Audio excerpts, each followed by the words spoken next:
Okay, friends, don't forget to subscribe to my channel if you haven't done so. So, as a part of event monitoring analytics app, let's see how we can how we can clear this uh, module of use event monitoring analytics to get insights into the user activity. So, what we can do here is basically we can get the pre-built dashboards to find answers to some key KPI questions like audit questions, and you can drill down the most relevant reports, and uh, and let's see how many points we can earn from this particular module.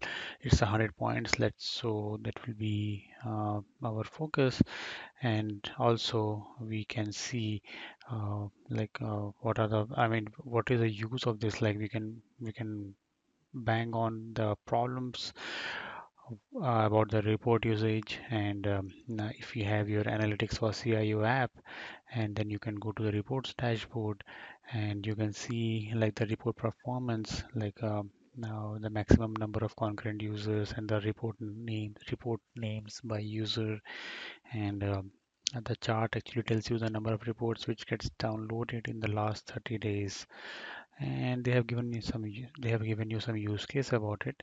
So let's take at the report names by user area in the dashboard.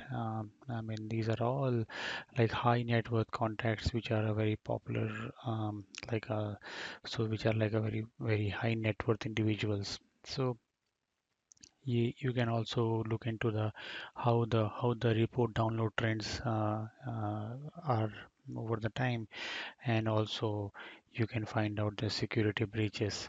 So of course you don't want to frustrate the users with the report with the slow response times of the reports, and also your overall organ performance.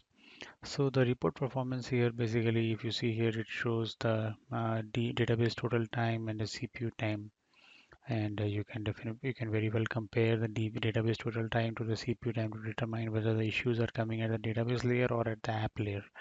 So or at the because of CPU usage. So then you can fine tune your CPU, like if you're using Azure or if you're using AWS cloud, you can then fine tune it. You can also set up your performance alarms. So perhaps you also notice that the CPU and the database times are reported, and KPI at the top of the reports dashboard. So that's a pretty much uh, which you have, and you can also you can also get if you already have your data. So suppose you have your data scheduled to run at 8 a.m. every day, then you can quickly go to a data manager, and then we can schedule it for every day like 8 a.m. So it runs like every 24 hours a day. So that's pretty much it, guys. So let's see how we can go ahead with this report dashboard, and if we can gain some points here, and what can you do with the reports dashboard here. So first of all, our question is who can what can you do with the reports dashboard? So basically identify the users who were blocked from accessing the reports. Not really.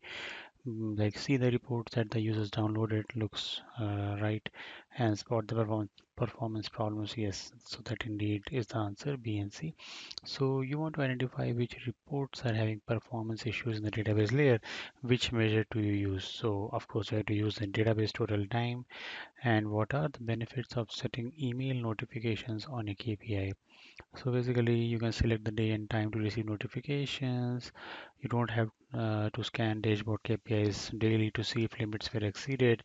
And thus you can select the person notifications get sent to. Not really. So it looks like a NB. So let's see if we can score those 100 points. Yes, here you go. Here you go. So with this, we come to an end of this event monitoring analytics app module, and we are able to successfully score the 100 points. And don't forget to subscribe to my channel if you haven't done so.